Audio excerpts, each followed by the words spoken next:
Hello everyone, आज की इस वीडियो में हम इस ट्रेंडिंग बलून सलवार की कटिंग और स्टिचिंग शेयर करेंगे। इस बलून सलवार की कटिंग और स्टिचिंग मैंने बहुत ही इजी तरीके से शेयर की है, जिससे बिगनर्स भी इजीली बना सकते हैं। तो चलिए शुरू करते हैं। यहाँ पे मैंने 2 मीटर फैब्रिक लिया है। तो सबसे पहले हमने लेंथ में लंबाई में 4 इंच एक्स्ट्रा मार्जिन लेके कपड़े को फोल्ड करके रख लेना है।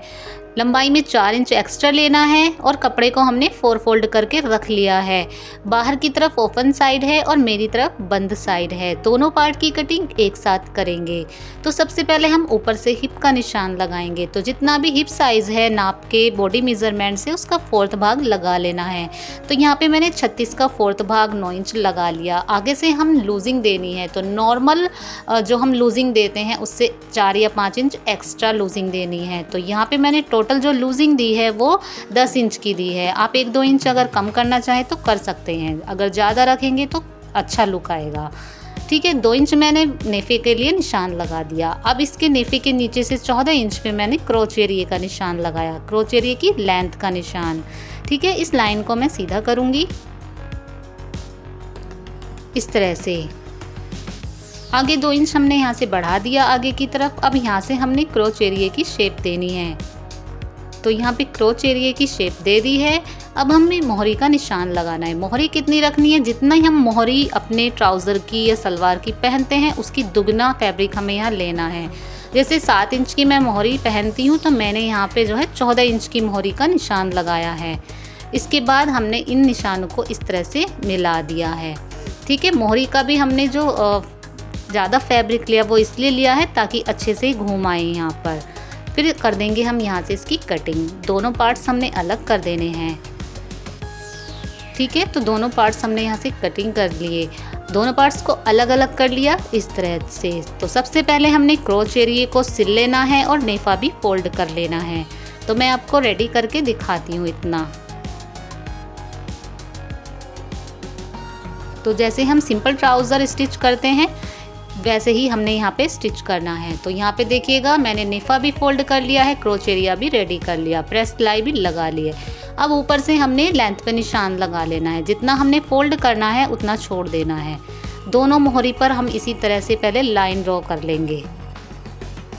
तो इतना इस तरह से हमने दोनों मोहरी पे निशान लगा लिया।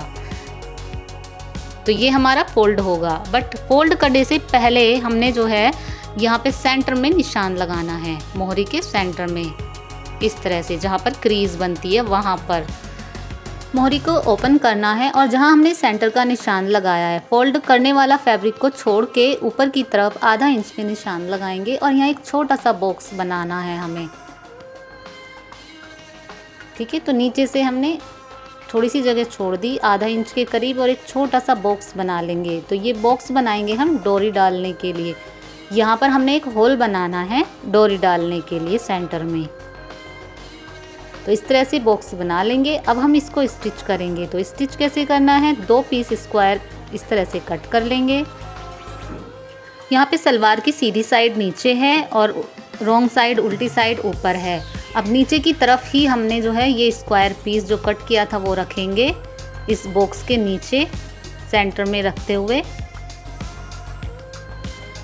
और जैसे जैसे हमने ये छोटा सा बॉक्स बनाया था वैसे ही हमने सिलाई लगानी है। फ्रेंड्स, आपको मेरी वीडियो अच्छी लगे तो वीडियो को लाइक करिए, शेयर करिए और चैनल को सब्सक्राइब भी कर लीजिएगा। अगर आपको कुछ समझ ना आए तो आप कमेंट करके पूछ सकते हैं।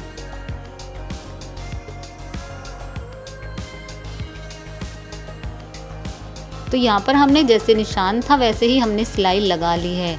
ठीक है, अब हमने इसके बीच में से कट लगाना है। इसको इस तरह फोल्ड करेंगे और यहाँ पे ये बीच का जो फैब्रिक है इसको काटेंगे हम।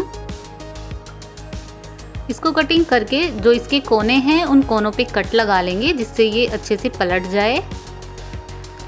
ये कटिंग हो गई। अब ये जो हमारा स्क्वायर पीस था, कपड़ा था, इसे हम उल्टी तरफ निकाल लेंगे इस तरह से, सीधा कर लेंगे मतलब।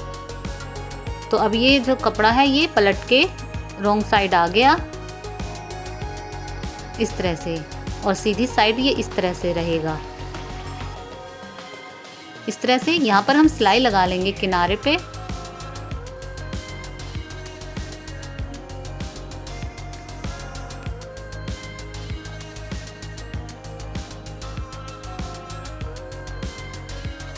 इस तरह से सिलाई हमने लगा ली है। ये देखिएगा सीधी तरफ से। अब उल्टी साइड से जो ये वाला फैब्रिक है, इसको हमने इस तरह से फोल्ड करना है चारों तरफ से और सिलाई लगा देंगे।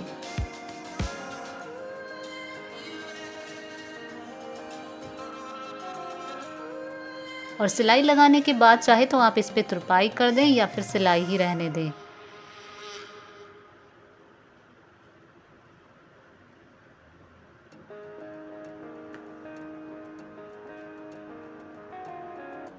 तो ये देखिए सीधी तरफ से, अगर चाहें तो तुरपाई कर दें आप यहाँ पर। अब हमने जो है सबसे पहले जो फिटिंग की सिलाई है उस सिलाई को हम कंप्लीट करेंगे। तो ये मैंने सिलाई लगा ली है। अब हम मोहरी फोल्ड करेंगे। सबसे बाद में हमने मोहरी को फोल्ड करना है। तो मोहरी जहाँ से हमने सिलाई आ रही है फिटिंग वाली, वहाँ से सिलाई लगाना शुरू करेंगे और इस तरह से हम मोहरी फोल्ड कर देंगे। अब ये देखिएगा, ये होल जो है सीधी तरफ है और बैक साइड से ये बंद हो गया फोल्ड वाले कपड़े से।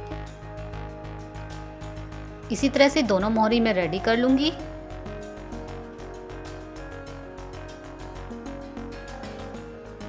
दोनों मोहरी मेरी रेडी हो गई हैं। ये देखिएगा, ऊपर मैंने लास्टिक भी नेफे में डाल के तैयार कर ली है। अब हमने क्या करना है, यहाँ से डोरी डालनी है। तो डोरी भी मैंने बना के रेडी कर ली है। डोरी मैंने कितनी लेनी है, ये देखिएगा, जितनी बड़ी हमने मोहरी रखी है उतनी ही हम डोरी ले लेंगे या फिर थोड़ी सी ज़्यादा डोरी ले लेंगे। तो ये मैंने थोड़ी सी इसके साइड से बड़ी डोरी ली है। ये देखिएगा इतनी बड़ी। अब हम यहाँ पे डोरी इंसर्ट कर लेंगे मोहरी से और जितना भी हमने टाइट मोहरी रखनी है उतना हम रख लेंगे और बाकी यहाँ पर नोट लगा देंगे।